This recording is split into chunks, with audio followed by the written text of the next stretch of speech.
IPL 2025 retention କାହାକୁ ଦଳରେ ରଖିବ କୋଉ ଟିମ୍ କାହାକୁ ଛାଡ଼ିବ। এই ভিডিওରେ ମୁଁ ଆପଣଙ୍କୁ ସମ୍ପୂର୍ଣ୍ଣ 8ଟି ବିବରଣୀ କହିବାକୁ ଯାଉଛି। এই ଭିଡିଓ ଦେଖିଲା ପରେ ଆପଣ କୌଣସି ଭିଡିଓ ଦେଖିବାକୁ ପଡ଼ିବ ନାହିଁ। ଫ୍ରେଣ୍ଡସ୍ ଭିଡିଓଟିକୁ ଫାର୍ଷ୍ଟ ରୁ ଲାଷ୍ଟ ପର୍ଯ୍ୟନ୍ତ ଦେଖନ୍ତୁ। ଯଦି ମୋ ଭିଡିଓ ଆପଣଙ୍କୁ ଭଲ ଲାଗିବ ତ ମୋ ଭିଡିଓକୁ ଗୋଟେ ଲାଇକ୍ ଆଉ ଚ୍ୟାନେଲକୁ ସବସ୍କ୍ରାଇବ କରିଦେବେ। ଚାଲନ୍ତୁ ଫ୍ରେଣ୍ଡସ୍ ଷ୍ଟାର୍ଟ କରିବା ସମ୍ପୂର୍ଣ୍ଣ ଭିଡିଓଟିକୁ।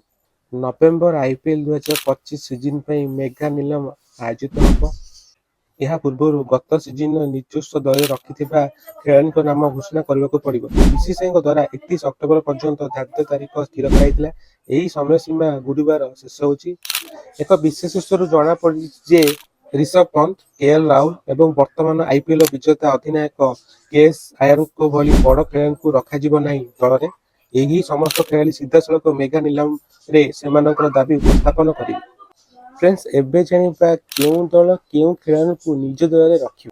କୋଲକାତା ନାଇଟ୍ ରାଇଡର୍ସ ଟିମ୍ରେ ସୁନୀଲ ନାରାୟଣ, ରିଙ୍କୁ ସିଂ, ଆନ୍ଦର ରସେଲ, ରମନଦୀପ ସିଂ ଏବଂ ହର୍ଷିଲ ରାଣାଙ୍କୁ ନିଜ ଦଳରେ ରଖିବେ। ଯେଉଁଠାରେ ଅଧିନାୟକ କେଏସ୍ ଆୟର, ଭେଟେନାରୀ ମିଚେଲ ଷ୍ଟାର୍କ ଇତିହାସର ସବୁଠାରୁ ଦାମୀ ଖେଳାଳିଙ୍କୁ ଅପସନରେ ଛାଡ଼ିବେ। ଫ୍ରେଣ୍ଡସ୍ ଏବେ ଜାଣିବା ସନରାଇଜର୍ସ ହାଇଦ୍ରାବାଦ ଟିମ୍ର ହେନରୀ କ୍ଲାସନ୍, ପ୍ୟାଟ୍ କମିନ୍ସ, ଅଭିଷେକ ଶର୍ମା, ଟ୍ରାଭିସ୍ ହେଡ୍ ଏବଂ ନିତୀଶ କୁମାର ରେଡ୍ଡୀଙ୍କୁ ରଖିପାରେ ଟିମ୍ରେ। ସେହିପରି ମେଗା ଅପସନକୁ ଓହ୍ଲାଇବେ ଭୁବନେଶ୍ୱର କୁମାର, ଆଡେନ ମାକ୍ରେନ୍ ଏବଂ ୱାଶିଂଟନ ସୁନ୍ଦର ଭଳି ଖେଳାଳି। ସେହିପରି ଚେନ୍ନାଇ ସୁପର କିଙ୍ଗରେ ଏମ୍ଏସ୍ ଧୋନି, ଋତୁରାଜ ଗାୟକୱାଡ଼, ରବୀନ୍ଦ୍ର ଜାଡେଜା, ମାଥିସା ପାଥିରାନା ଏବଂ ସୁବେର ଦୁବେ ଟିମ୍ରେ ରହିବେ ଓ ଟିମ୍ରେ ମୁକ୍ତ ହେବେ ବା ଟିମ୍କୁ ମେଗା ଅପସନକୁ ଓହ୍ଲାଇବେ ଷ୍ଟିଭେନ୍ କାନୱେ, ସଚିନ ରବୀନ୍ଦ୍ର, ଦୀପକ ଚହର ଭଳି ଖେଳାଳି। ଫ୍ରେଣ୍ଡସ୍ ଏବେ ଜାଣିବା ମୁମ୍ବାଇ ଇଣ୍ଡିଆନ୍ସଙ୍କ ଟିମ୍ରେ କିଏ ରହିବେ ଆଉ କିଏ ମେଗା ଅପସନକୁ ଓହ୍ଲାଇବେ।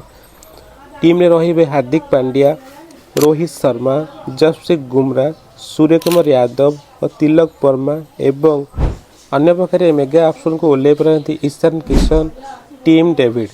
ଫ୍ରେଣ୍ଡସ୍ ଏବେ ଚାଲ ଜାଣିବା ରୟାଲ ଚ୍ୟାଲେଞ୍ଜର୍ସ ବାଙ୍ଗାଲୋର ଟିମ୍ କେଉଁ ଖେଳାଳି ଟିମ୍ରେ ରହିବେ ଓ କେଉଁ ଖେଳାଳିଙ୍କୁ ମେଗା ଅପସନକୁ ଛଡ଼ାଯିବ। ଟିମ୍ରେ ରହିବେ ବିରାଟ କୋହଲି, ୟଶ ଦଲାଲ ଏବଂ ରଜତ ପାଟିଦାରଙ୍କୁ ରଖାଯିବାର ସମ୍ଭାବନା ଅଛି। ସେହିପରି ମେଗା ଅପସନକୁ ଯିବେ ଅଧିନାୟକ ବ୍ଲାକ୍ ଡୁପ୍ଲେସି, ମହମ୍ମଦ ସିରାଜ, ଗ୍ଲେନ୍ ମ୍ୟାକ୍ସୱେଲଙ୍କ ଭଳି ଅନେକ ଉଚ୍ଚ ପ୍ରୋଫାଇଲର ଖେଳାଳି। ଦିଲ୍ଲୀ କ୍ୟାପିଟାଲରେ ରହିବେ ଅକ୍ଷୟ ପଟେଲ, କୁଲଦୀପ ଯାଦବ ଓ ଅଭିଷେକ ପୋଲାର ଏବଂ ସେହିପରି ମେଗା ଅପସନକୁ ଓହ୍ଲାଇବେ ରିଷଭ ପନ୍ତ, ଖଲିଲ ଅହମ୍ମଦଙ୍କ ଭଳି ଖେଳାଳି। ଲକ୍ଷ୍ନୌ ସୁପର ଜାଏଣ୍ଟ ଟିମ୍ରେ ରହିବେ ନିକୋଲସ ପୁରନ, ମୟଙ୍କ ୟାଦବ, ରବି ବିଷ୍ଣୋଇ, ମୋହନ ସିଂ ଖାନ ଏବଂ ଆୟୁଷ ବଦାନୀଙ୍କୁ ରଖାଯିବ। ସେହିପରି ମେଗା ଅପସନକୁ ଓହ୍ଲାଇବେ କେଏଲ୍ ରାହୁଲ, ମ୍ୟାଟ୍ରିକ୍ସ ଷ୍ଟୋଇନିକ୍ସ, କ୍ୱାଣ୍ଟିକ ଡିକମ୍ ଭଳି ବଡ଼ ବଡ଼ ଖେଳାଳି। ଫ୍ରେଣ୍ଡସ୍ ଏବେ ଜାଣିବା ଗୁଜରାଟ ଟାଇଟନ୍ସ ଟିମ୍ଙ୍କ ବିଷୟରେ। ସେହିପରି ଟିମ୍ରେ ରହିବେ କ୍ୟାପ୍ଟେନ୍ ସୁମନ ଗିଲ୍, ରସିଦ ଖାନ, ସାଇ ସୁଦର୍ଶନ, ରାହୁଲ ତିୱାଟିଆ ଏବଂ ଶାହରୁଖ ଖାନ ଭଳି ମହାନ ଖେଳାଳି।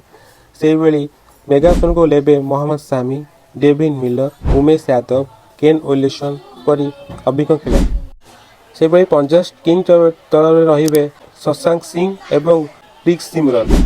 ମେଗା ଅପସନକୁ ଆସିବେ Shikhar Dhawan, Arshdeep Singh, Kagiso Rabada, Jonny Bairstow, Mitchell Davison ଭଳି ପ୍ରସିଦ୍ଧ ଖେଳାଳି।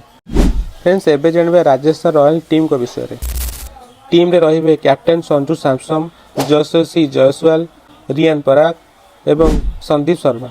ସେହିପରି ମେଗା ଅପସନକୁ ଓହ୍ଲାଇ ପାରନ୍ତି Jos Buttler, Yuzvendra Chahal, Trent Boult, Ravichandran ଅଶ୍ୱିନଙ୍କ ଭଳି ମହାନ ଖେଳାଳି।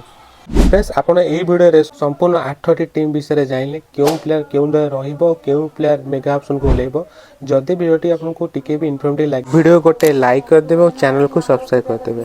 ରହୁଛି ଫ୍ରେଣ୍ଡସ୍, ଦେଖା ହେବ ନେକ୍ସଟ ଭିଡ଼ିଓରେ।